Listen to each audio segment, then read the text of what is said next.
कभी ऐसा लगता है कि आपका दिमाग कभी बंद ही नहीं होता, हर बात पे सोचना, हर डिसीजन पे डाउट, हर कॉन्वर्सेशन के बाद रिप्ले, और धीरे धीरे आप ये मान लेते हो कि मैं ऐसा ही हूँ, मैं ज्यादा सोचता हूँ, ओवर थिंकिंग मेरी हैबिट है। लेकिन अगर मैं आपसे कहूँ कि ओवर थिंकिंग आपकी पर्सनैलिटी का हिस्सा बिल्कुल नहीं है, अगर मैं कहूँ कि ये एक इमोशनल रिस्पॉन्स है, तो प्लीज रुकना, ये वीडियो आपके लिए। Welcome to psychology for everyday life. ये जगह उन लोगों के लिए है जिनके दिमाग बहुत शार्प होते हैं, लेकिन इसी शार्पनेस की वजह से वो खुद से थक जाते हैं। आज हम बात करेंगे ओवर थिंकिंग की, जो स्लोली आपकी आइडेंटिटी बन जाती है। मिलवाता हूं आपको राजीव से। राजीव एक लॉयर है, हाई कोर्ट के पास ऑफिस है, रोज आर्ग्यूमेंट्स, रोज केसेस, डेडलाइंस, प्रेशर। लोग कहते हैं बहुत इंटेलिजेंट है, हर एंगल से सोचता है, और ये सच भी है कि राजीव हर एंगल से सोचता है, इंटेलिजेंट है। राजीव का दिमाग फास्ट है, अलर्ट है, एनालिटिकल है, जैसे कि लॉयर्स के होते भी हैं। लेकिन जब राजीव घर आता है तो उसका दिमाग कोर्ट में ही रह जाता है।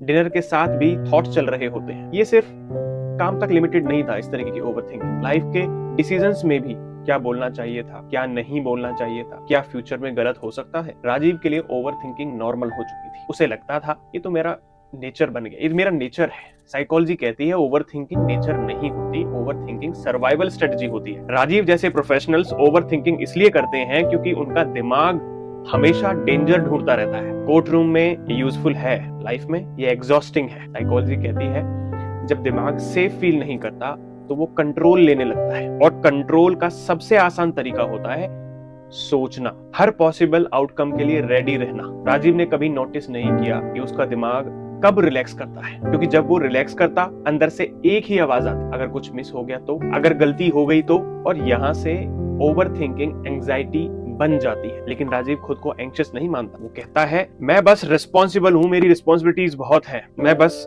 प्रिपेयर्ड रहता हूं हर चीज के लिए। साइकोलॉजी कहती है ओवर थिंकिंग और रिस्पॉन्सिबिलिटी के बीच एक बहुत पतली सी लाइन होती है। एक दिन राजीव ने नोटिस किया कि वो डिसीजंस लेने में बहुत टाइम लगा रहा है, सिंपल चीजें भी हैवी लगने लगी उसको। और सबसे पेनफुल बात, वो प्रेजेंट रहना भूल गया था। वो अपनी फैमिली के साथ था, लेकिन दिमाग उसका कहीं और था। वो खुद के साथ था, लेकिन थॉट्स के साथ ज्यादा था। यहीं से एक सवाल उठा, मैं कब शांत होता हूँ? और जवाब था कभी नहीं। साइकोलॉजी कहती है जब ओवर थिंकिंग आइडेंटिटी बन जाती है तो आप खुद को सिर्फ दिमाग समझने लगते हो, लेकिन आप सिर्फ दिमाग नहीं हो, आप इमोशंस हो, आप बॉडी हो, आप प्रेजेंट मूवमेंट हो। राजीव ने कोई टेक्निक ट्राई नहीं की, उसने थॉट्स को स्टॉप करने की कोशिश नहीं की। उसने सिर्फ एक चीज बदली, जब भी थॉट आता उसने ये पूछना शुरू किया ये प्रॉब्लम रियल है या इमेजिन्ड है। शुरू में 90% चीजें इमेजिन्ड निकली, फ्यूचर के केसेस, फ्यूचर का रिएक्शन, फ्यूचर के रिग्रेट्स। साइकोलॉजी कहती है ओवर थिंकिंग फ्यूचर में जीना होता है, बिना वजह आप